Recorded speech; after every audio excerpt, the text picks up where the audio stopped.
Jadi rezeki mah gampang. Coba surat Yunus 107. A'udzubillahi minasyaitonirrajim. Wa iyamsaskallahu bidurrin fala kashifa lahu illahu. Dan sekiranya Allah menimpakan kemudaratan kepadamu, tidak ada yang bisa menghilangkan kemudaratan itu selain Dia, Allah sendiri. Wa yuridka bi khairin, dan jika Allah menghendaki kebaikan bagimu, fala radha li fadli, tidak ada yang bisa menolak. Jodoh, jodoh. Haji, haji.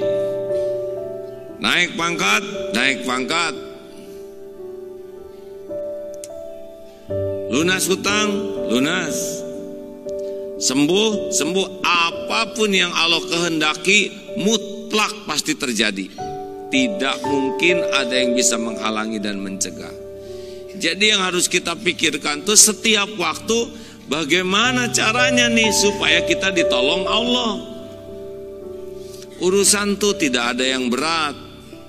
Berat itu karena jauh dari pertolongan Allah. Semua urusan ada dalam kekuasaan Allah. Allah mudahkan pasti mudah. Allah persulit pasti sulit. Makanya hidup ini lebih sederhana. Bagaimana supaya ditolong oleh Allah. Sepakat? Mau tahu rahasianya? Kalau mau, kalau tidak harus jelas, hadirin. Jangan suka nggak jelas ya hidup ini. Ada rumusnya sederhana ya supaya ditolong oleh Allah. Namanya 5 at. Ulangi, apa? At yang pertama, hati nih. Tekad harus kuat dan bulat untuk dapat pertolongan Allah. Jadi yang pertama kali kalau ingin ditolong Allah, hati benar-benar Allahus Samad. Hanya Allah satu-satunya nih, tiada yang lain. Selain Allah, la haula wala quwata illa billah. Selain Allah tidak ada daya, tidak ada kekuatan apapun kecuali dikuatkan oleh Allah. Dalam hadits qudsi Allah berfirman, ana inda dhanni abdi bi. Aku sesuai dengan prasangka hambaku. Kalau hati ini bercabang menganggap ada penolong selain Allah, itulah masalahnya. Itulah penghalangnya. Karena jaminan Allah Surat At-Tolak ayat 2 dan 3, wa may yattaqillah yaj'al lahu makhrajan. Barang siapa yang bertakwa kepada Allah, baginya jalan keluar. Misalkan langit rubuh, orang yang takwa, ada seorang ulama berkata begitu, pasti ada jalan keluarnya. Dalam kesulitan sedahsyat apapun, orang takwa akan diberikan jalan keluar oleh Allah. Makanya kalau ada masalah pasti kurang benar kitanya.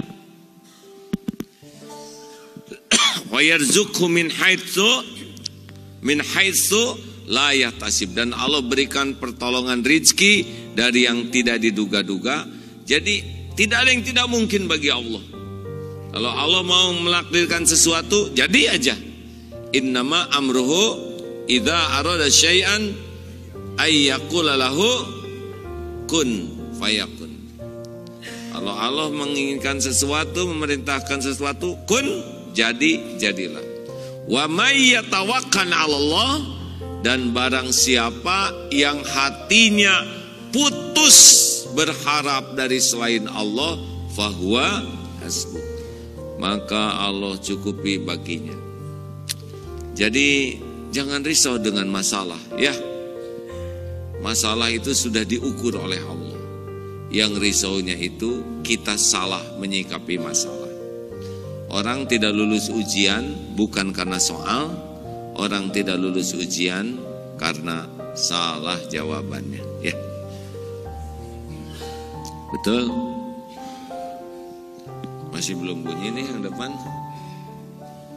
Belum ya. Pak Operator supaya lebih nikmat nih. Tapi kalau tidak bisa ya tidak apa-apa. Terima kasih. Semuanya sudah berusaha yang terbaik. Hanya takdirnya belum kedengaran ya. Kalau nasi jadi bubur, jangan marah. Tinggal cari cakwe, ayam, kacang polong, kerupuk, kecap jadi bubur ayam.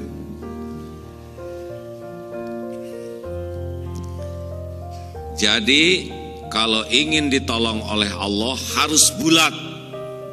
Hati ini jangan pernah berharap pertolongan dari siapapun. Latih. Kita sering berdoa, ya Allah, hanya Engkaulah pemberi karunia. Mulut kepada Allah tapi hati belum tentu ke Allah. Hatinya itu ingin dipuji orang, ingin dihargai orang, ingin dikagumi orang, ingin diberi orang, ingin diterima kasihi, ingin dibalas budii. Itu kan sudah tidak cocok antara mulut dengan hati. Kalau orang mengharap pertolongan hanya dari Allah, berhenti ngarap apa-apa dari makhluk. Berhenti ngarap-ngarap dipuji, berhenti ngarap-ngarap dihargai, berhenti mengharap dikagumi. Karena kalau dia hasbunallah wa ni'mal wakil, dia sudah tidak harap apa-apa lagi dari makhluk. Jelas hadirin? Nggak jelas. Jelas tidak nih? Tes. Jadi latihannya kalau ingin ditolong Allah, berhenti ngarap-ngarap dari makhluk. Semakin banyak berharap ke makhluk, pasti semakin banyak kecewa, banyak sakit hati, banyak jengkel, banyak marah. Dan itu ciri-ciri hati yang tidak bersandar kepada Allah. Allah yang ngasih penderitaan di hati ini. Coba, cemburu enak tidak Bu? Jawab. Enak tidak? Pikiran jadi jernih atau kacau? Kacau. Hati jadi tenang atau galau? Galau. Makan jadi enak atau enek? Enek. Tidur jadi nyenyak atau susah? Susah. Dengan penderitaan seperti itu urusan jadi beres atau nambah? Nambah ya. Itu yang dicemburuin jadi jinak atau makin lincah? Lincah. Bayangkan, udah hidup gak enak, pikiran kacau, hati galau, makan gak enak, tidur tak nyenyak, urusan malah nambah. Kenapa? Karena lebih sibuk ngarep-ngarep dari yang dicemburuin daripada ngarep-ngarep dari Allah. Allah tidak suka. Kasih aja penderitaan lahir batin dan tidak diurus urusannya. Makanya umat Islam ini harusnya lebih serius membersihkan hati dari berharap ke makhluk. Kita mulut menyebut la ilaha illallah, tapi hati menuhankan selain Allah. Menuhankan harta, menuhankan gelar, menuhankan pangkat, menuhankan jabatan, menuhankan popularitas, menuhankan suami, menuhankan istri. Hati ini bersandar ke sana sini. Padahal yang disandarin cuman makhluk. Dan itu yang jadi sumber masalah. Hati kita menuhankannya selain Allah. Apa ciri-ciri menuhankan? Melekat, nempel, ingat terus. Ingat ke harta, terus ingat ke pangkat, terus ingat ke jabatan. Ke Allahnya dikit. Dan Allah tahu.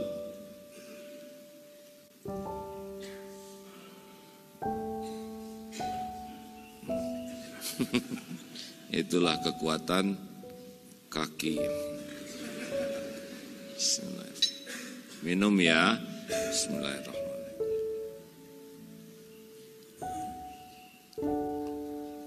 Mata ke air, hati ke Allah. Air yang menciptakan adalah Allah. Air ini selalu bertasbih kepada Allah. Saya tidak tahu mata airnya di mana, Allah yang tahu. Allah yang ngambil dari mata air lewat hambanya, dibawa, dibersihkan, dijernihkan, dihangatkan demi Allah sampai ke sini. Itulah rezeki. Monyet minum, kambing minum, kita minum. Apa yang membedakan? Pakai gelas. Masa kambing pakai gelas? Yang membedakan kita harusnya jadi zikrullah. Mata ke air, hati ke Allah. Ini syarat pertama kalau ingin ditolong oleh Allah. Jadi tidak berharap dari orang. Berdagang, mata ke pembeli, hati ke Allah. Yang membagikan rezeki itu Allah. Yang datang tidak selalu membawa rezeki. Mungkin hanya nawar saja. Dia sudah nawar, tidak jadi beli, tidak apa-apa. Yang penting jadi pahala. Suami jangan berharap banyak ke istri. Istri jangan banyak berharap ke suami. Berharapnya ke Allah. Suami itu tidak bisa membahagiakan istri. Allah yang bisa membahagiakan, di antaranya lewat suami. Makin banyak berharap dibahagiakan oleh suami, makin tidak bahagia. Iya, Allah kan yang memiliki hati kita. Allah tahu hati kita nih ngarap-ngarapnya ke siapa. Kata Ali bin Abi Thalib karamallahu wajah, "Dzuktul mararati kullaha falam ajid amarra minal hajati ilan nas." Semua kepahitan sudah kurasakan. Tidak ada yang lebih pahit dalam hidup ini selain berhajatnya hati, berharapnya hati kepada manusia. Makanya kalau pengen ditolong oleh Allah, selain Allah harus dikecilkan di hati. Jangan kagum dengan orang kaya. Orang kaya sama dengan kita, manusia biasa, hanya dititipin oleh Allah. Bukan dia yang memiliki, Allah yang memiliki. Jangan kagum sama yang punya pangkat dan jabatan, Allah yang membagikan. Kagum kepada yang membagikan. Jangan kagum kepada penampilan, Allah yang menciptakan. Kagum kepada penciptanya. Itu yang bikin pertama akan ditolong. Hatinya bulat kepada Allah. Selama ini kita hatinya ke siapa-siapa. Betul? Padahal yang menciptakan siapa? Jawab hadirin. Yang menciptakan siapa? Yang memiliki siapa? Yang menggenggam siapa? Yang mengatur siapa? Yang menentukan segalanya siapa? Kalau ditanya aja baru jawab ya. 2. Tes. Yang kedua adalah sesudah tekad bulat, perbanyak tobat. Mobil kacanya kotor. Tenang atau tidak? Kenapa tidak tenang? Tidak ada jalan atau tidak kelihatan jalan? Jalannya ada. Jalannya ada. Kenapa nggak kelihatan? Kotor. Jadi mana yang harus kita lakukan? Sibuk nyari jalan atau sibuk membersihkan kaca dulu? Kalau kaca sudah bersih, tenang atau tidak? Jalan kelihatan atau tidak? Yang membagikan durian gratis kelihatan tidak? Itulah masalah kita. Ketutup hati kita oleh dosa. Udah ketutup, nyari jalan gak bisa. Dengerin sabda Rasulullah SAW. Man aksaral istighfar ja'alallahu lahu min kulli hammin farajan wa min kulli doikin makhrajan wa razaqahu min haitsu la yahtasib. Barang siapa yang memperbanyak istighfar, akan Allah lapangkan dari kesempitan hatinya, ditenangkan dari kegalauannya, ditentramkan dari kerisauannya. Allah beri jalan keluar dari persoalan apapun yang dihadapinya, dan Allah berikan rizki, pertolongan dari tempat yang tidak diduga-duga. Persis seperti cerita mobil tadi, ya. Tenang, jalan keluar yang tak terduga. Rasulullah Shallallahu Alaihi Wasallam tanpa dosa 100 kali sehari istighfar. Ini kelihatannya tenang semua, tidak punya dosa ya. Acungkan tangan yang tidak punya dosa. Gak ada. Acungkan tangan yang dosanya sedikit. Tidak ada. Acungkan tangan yang dosanya sedang. Acung Pak? Enggak ya? Acungkan tangan yang merasa banyak dosa, cung. Oh, ada yang tidak ngacung tuh. Kenapa? Karena saya banyak sekali ya.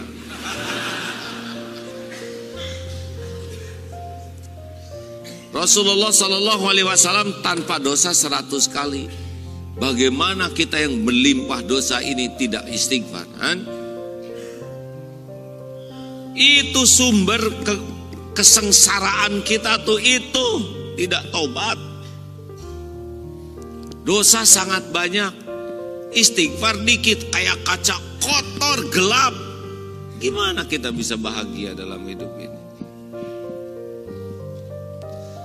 Rezeki mah gampang, Allah yang bagi.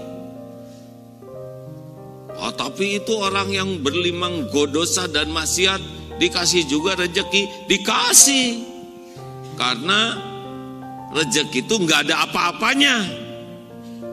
Yang ada apa-apanya tuh berkahnya. Tapi tidak dikasih berkah tuh rezekinya, tidak jadi kebaikan.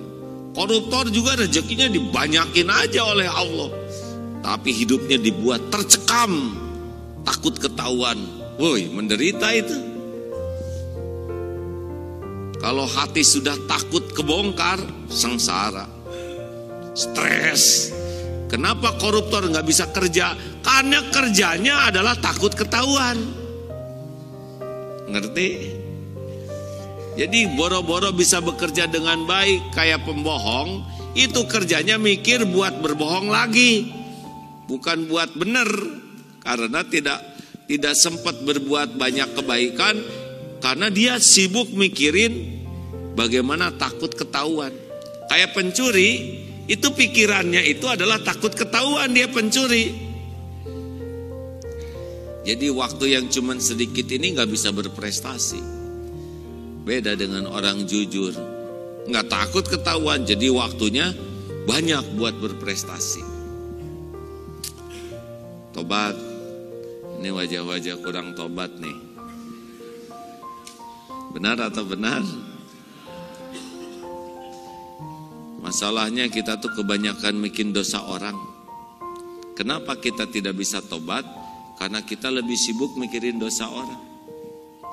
Kalau saya duduk begini, di depan ada ular, di situ ada makanan, mana yang terpenting bagi saya? Informasi tentang ular atau makanan? Jawab, ular. Kenapa ular? Karena bahaya. Sekarang yang membahayakan hidup kita siapa? Dosa orang lain atau dosa diri sendiri? Jawab. Kenapa mikirin dosa orang terus? Mana yang bahaya bagi kita? Dosa dan kesalahan tetangga atau dosa diri sendiri? Kenapa mikirin dosa tetangga terus? Peduli itu baru bisa kalau kitanya bener. Nolong orang tuh baru bisa kalau kitanya selamat. Sekarang mau nolong orang gimana kitanya ditelan ular, ya?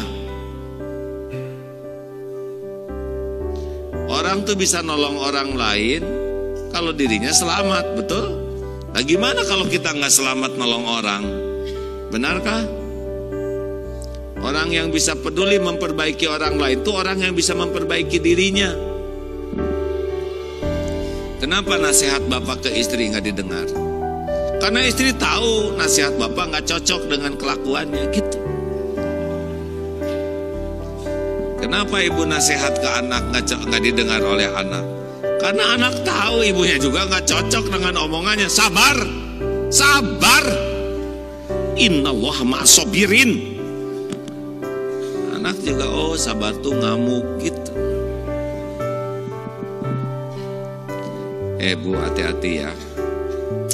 Jangan dekat-dekat sama si ibu itu tuh. Dia kerjanya ngomongin orang lain. Padahal hukum ngomongin orang lain tuh ghibah tuh dosa besar. Surat Al-Hujurat ayat 12 loh Bu. Orang yang ngomongin orang lain tuh seperti makan daging bangkai saudaranya yang sudah mati. Hati-hatilah, jangan dekat-dekat sama dia. Tuh kan ngomongin orang gitu. Dia ngomongin siapa? Kenapa orang gagal nasehatin orang lain? Karena dia gagal nasehatin dirinya sendiri. Kenapa gagal nasehatin dirinya sendiri? Rumusnya sederhana. Orang yang sibuk melihat kesalahan orang lain pasti lalai lihat kesalahan dirinya sendiri. Kalau orang sudah lalai kesalahan diri tidak bisa tobat. Kalau tidak bisa tobat artinya terhalang dari pertolongan Allah Subhanahu wa taala. 3. Jauhi maksiat. Setiap maksiat itu maaf, setiap maksiat itu hijab. Makin maksiat, makin jauh dari Allah. Kayak lari gitu dari Allah. Seperti benteng. Setiap kali kita berbuat dosa, benteng, benteng, benteng. Dan hati-hati, kata Ibnu Umar, semoga Allah ridho kepada beliau. Kalau orang terus-menerus dalam maksiat, ada 2 yang bakal terjadi. 1, dibuka aibnya, atau dimatikan dalam keadaan berbuat maksiat.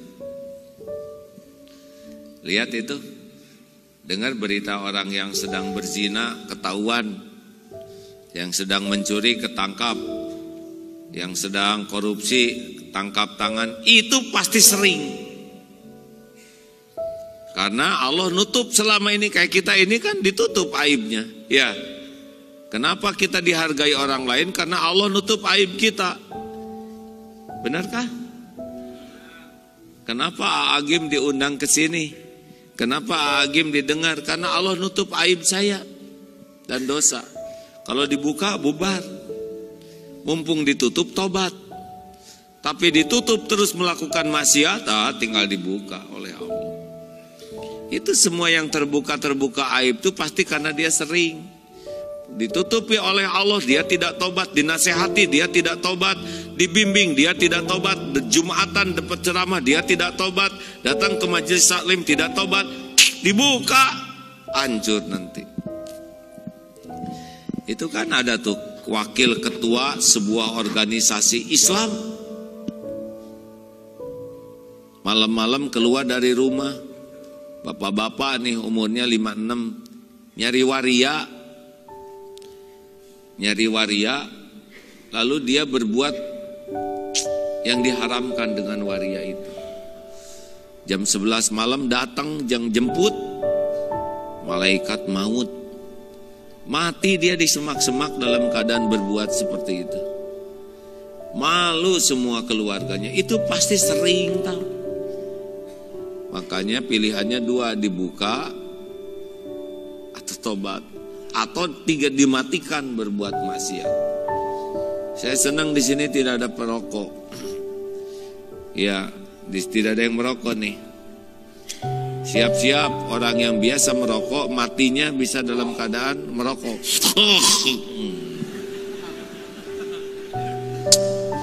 Telah wafat Bapak Fulan, tertelan rokok dengan asbaknya.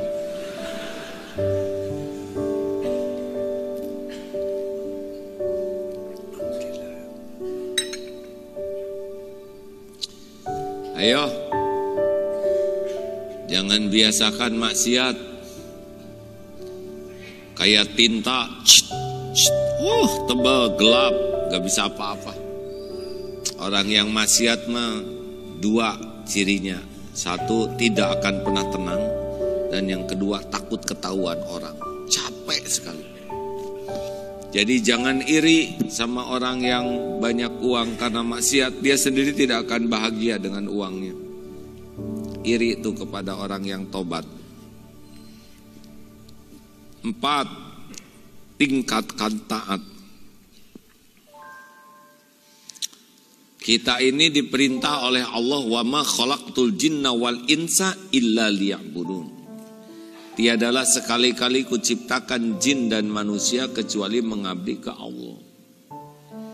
Kita itu bekerja, itu nunggu waktu sholat. Bekerja itu ibadah, tapi pilarnya ibadah sholat. Jadi bekerja itu menunggu waktu sholat. Dagang itu nunggu waktu sholat. Olahraga itu nunggu waktu sholat.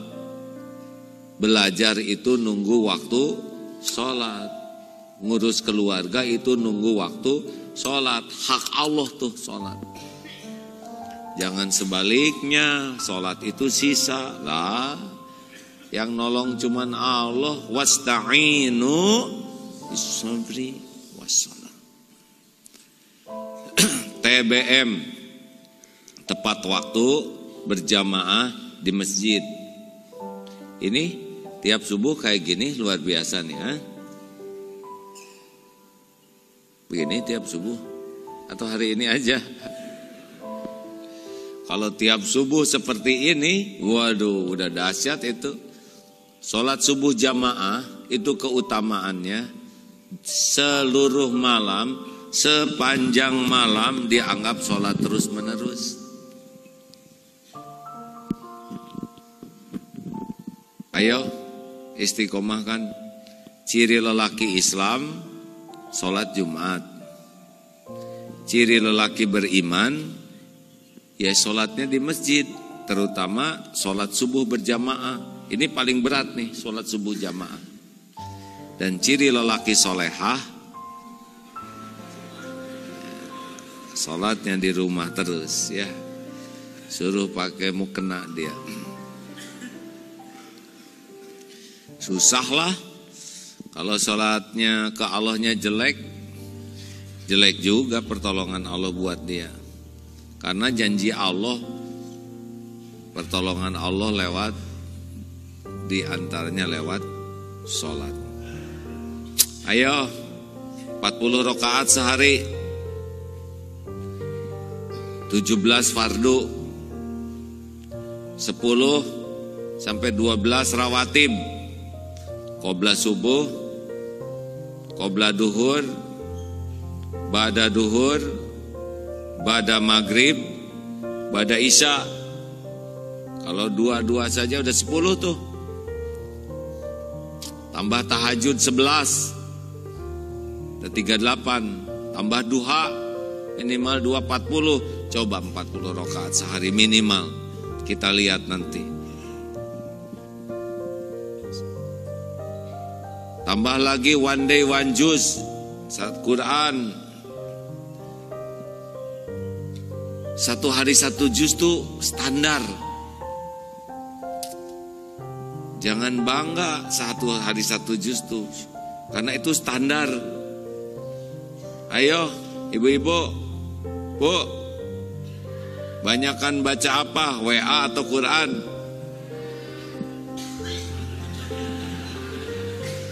Khusyuan mana? Sholat atau dandan? Jangan ngadak-ngadak solehah dong, yang asli. Khusyuan mana? Sholat atau dandan?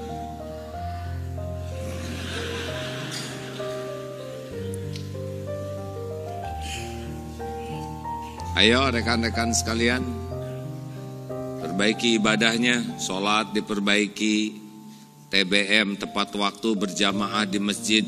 Kenapa tepat waktu? Lah semua yang telat itu jadi masalah. Telat ke sekolah di luar pagar, Telat ke kantor potong gaji. Telat makan sakit mah. Telat tidur jerawatan ya enggak? Telat bayar hutang debt collector. Telat ke Allah apalagi. Yang punya segala-galanya tuh Allah. Sekarang punya kunci, telat masukin, ya pintu gak kebuka lah. Walaupun kuncinya ada, tapi kalau gak telat, gak dimasukin ya gak kebuka. Sholat tepat waktu tuh derajatnya lebih tinggi dari birrul walidain. Yang pertama kan as-sholatu ala waqtiha, summa kemudian birrul walidain, berbuat baik ke orang tua, summa kemudian al-jihadu fi sabilillah. Jadi kalau mau dapat pertolongan Allah, lihat sholatnya. Baca Quran, sholawat, jangan telat sholawat hadirin. Sambil duduk, berdiri, berjalan, ingat ke Rasulullah SAW yang sudah menjadi jalan. Kita dapat hidayah seperti ini, benar? Allahumma salli ala Muhammad wa ala ali Muhammad kama shallaita ala Ibrahim. Terus seperti saat Allahumma salli ala Sayyidina Muhammad wa ala alihi wa ashabihi ajma'in. Salawat, salawat. Makin banyak. 1 kali salawat, 10 kali Allah bersalawat kepada kita. Istighfar. Dan yang terakhir, tebar manfaat. Ayo, wallahu fi aunil abdi makanal abdu fi auni akhi. Allah selalu nolong orang yang senang nolong. Khairun nas anfa'uhum linnas. Sebaik-baik manusia, manusia yang paling banyak manfaatnya. Bahagia itu bukan ditolong, bahagia itu menolong.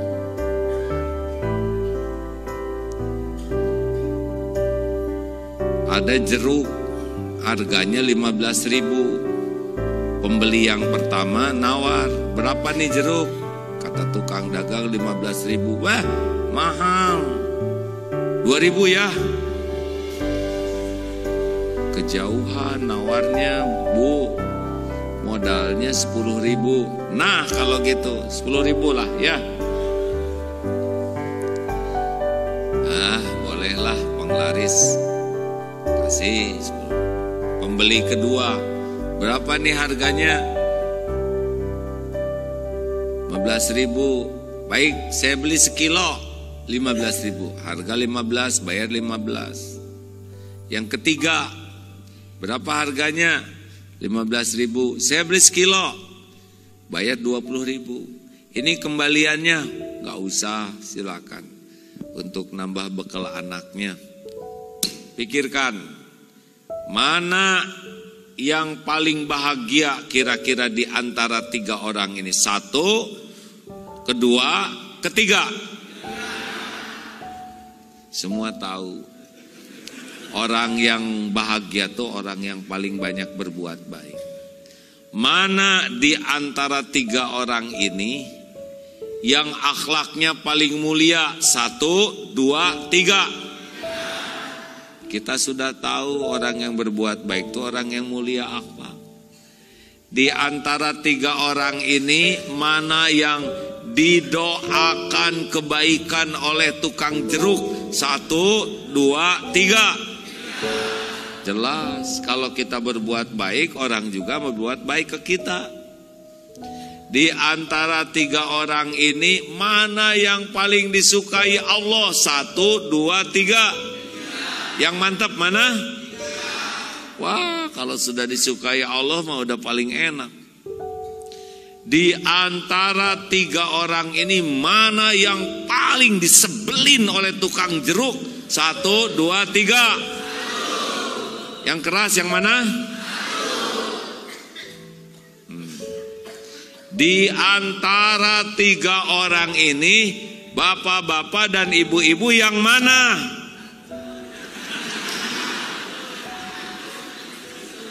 Jujur, jangan dusta loh pagi-pagi gini ya.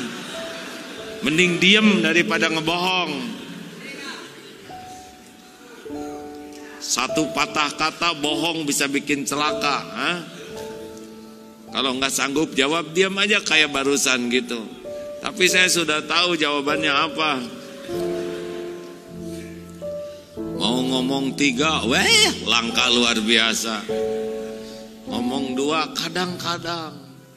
Kalau nggak kepepet ya 2 lah. Tapi kan hobinya nomor 1. Kita tuh nikmat sekali kalau nawar sampai setruk tukang dagangnya tuh.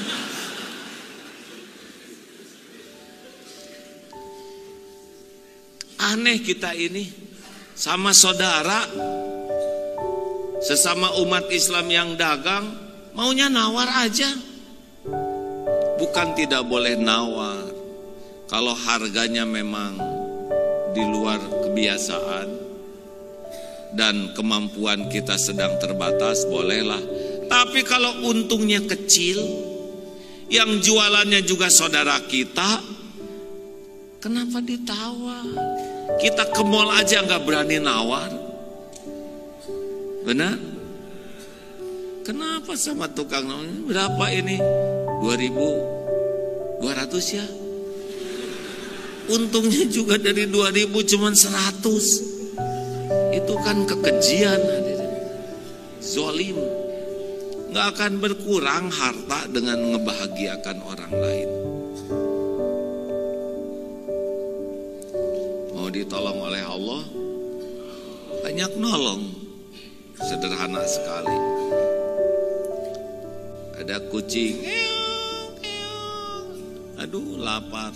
Bayangkan kalau kita yang jadi dia. Susah sekarang kucing tuh cari makan. Pergi ke rumah gitu.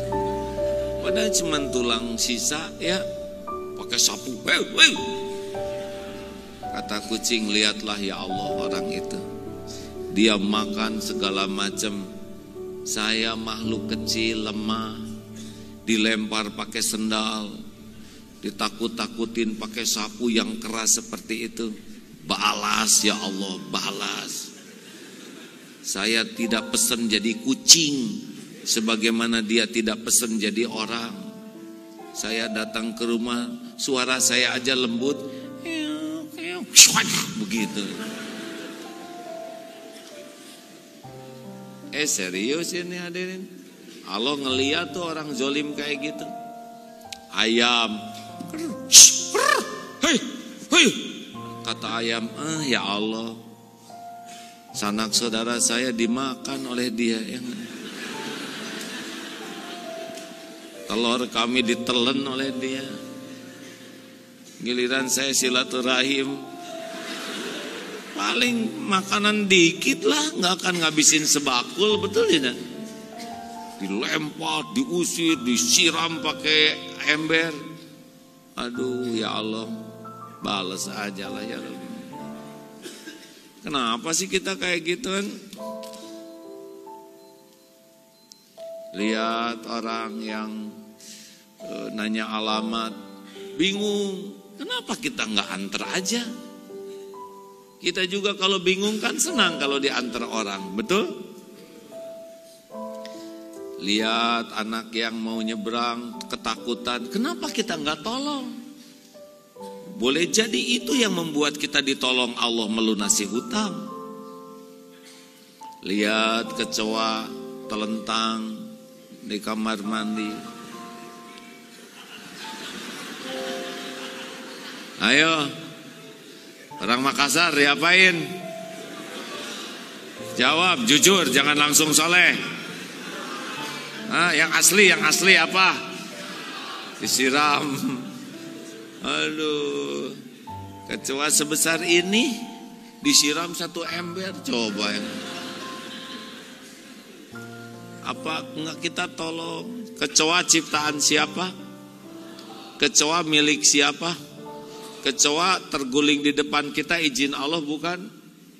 Izin Allah, itu ladang bagi kita. Siapa tahu itu yang membuat Bapak diundang haji. Oh iya, karena Allah itu asyakur, melipat gandakan balasan dengan dahsyat untuk sebuah kebaikan. Kan di kamar mandi susah rianya, betul? Kalau nolong di depan orang bisa ria, di kamar mandi lagi berdua dengan kecoa, tinggal kita pakai ujung sendal balikin, klok, dia telungkup pergi. Itu mungkin yang bikin saudara dapat jodoh tuh.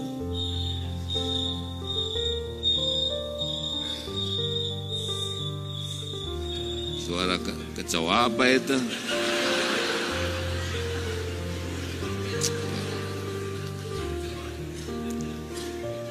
Tolong orang lagi duduk begini, ada yang maaf ya buang angin tut gitu. Tolong dong. Tolong jangan dipermalukan. Betul? Cari 1001 alasan berbaik sangka. Ini yang sebelah saya ini pasti sudah nahan mati-matian, tapi tak tertahankan. Dia pasti malu, benar? Kita orang yang ada di sebelahnya, apa yang bisa kita lakukan? Pura-pura nggak tahu. Bilang sama dia, tenang aja Pak, nggak kedengaran kok. Jadi dia tenang hatinya.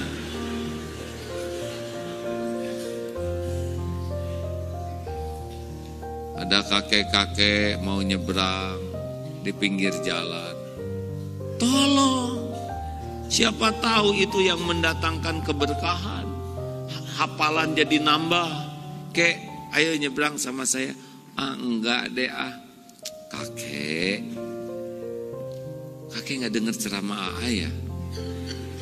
Harus nolong loh kek. 5 at yang kelima tebar manfaat. Buat apa saya nyebrang sendiri? Mending nolong kakek. Ayo, nggak mau kakek. Ayo, bawa aja sampai aman sama saya kek. Tenang kek. Sampai di pinggir si kakek marah. Kamu nyiksa orang tua. Kenapa? Kenapa kakek ditolong? Kenapa kakek ditolong kok marah-marah? Nolong-nolong apa kamu? Saya baru nyampe nyebrang. Jadi balik lagi.